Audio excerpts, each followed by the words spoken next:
కుంభరాశి. ఈ రాశి వారు ఆచరించే కార్యక్రమాలు అందరినీ ఆకట్టుకునేవిగా ఉంటాయి.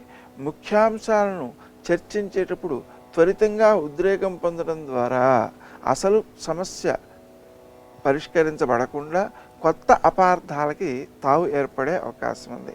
అందువల్ల తక్కువగా మాట్లాడడం, ఎక్కువగా వినడం మంచిది. స్నేహ సంబంధాలను వృద్ధి చేసుకోగలుగుతారు.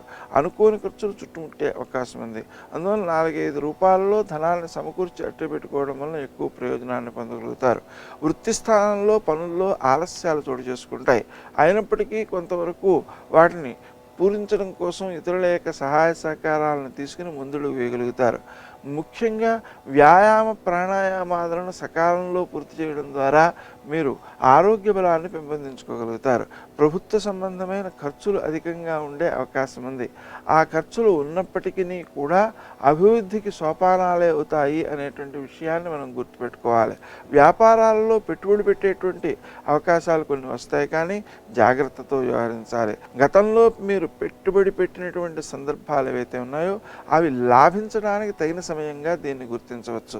కానీ మాట్లాడే తీరులో విరోధాలు ఏర్పడకుండా, కలహాలకు ప్రాధాన్యం ఇవ్వకుండా ప్రవర్తించడం వలన మీ అభివృద్ధి అధికంగా ఉంటుంది.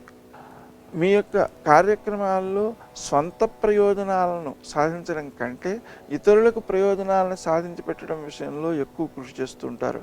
తద్వారా వారి యొక్క ఆదరాన్ని పెంపొందించుకోగలుగుతారు. కానీ మీ పనుల్లో కొన్ని విఘ్నాలు వచ్చేటువంటి అవకాశం ఉంది.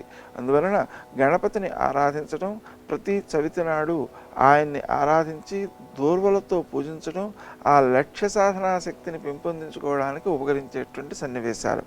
ఇంకా ముఖ్యంగా ఉదయకాలం లేచిన వెంటనే 21 అరగుంజీలు తీయడం, అలాగే 21 ఆత్మ ప్రదక్షిణాలు చేసుకోవడం అనే చర్య ద్వారా మీ యొక్క కృషిశీలత పెరుగుతుంది, లక్ష్య సాధనాశక్తి పెరుగుతుంది, అదేవిధంగా రోగ నిరోధక శక్తి కూడా పెరుగుతుంది. కాబట్టి ఆ ఆచరణ చేయడం వల్ల మీరు ఎక్కువ ప్రయోజనాన్ని పొందగలుగుతారు.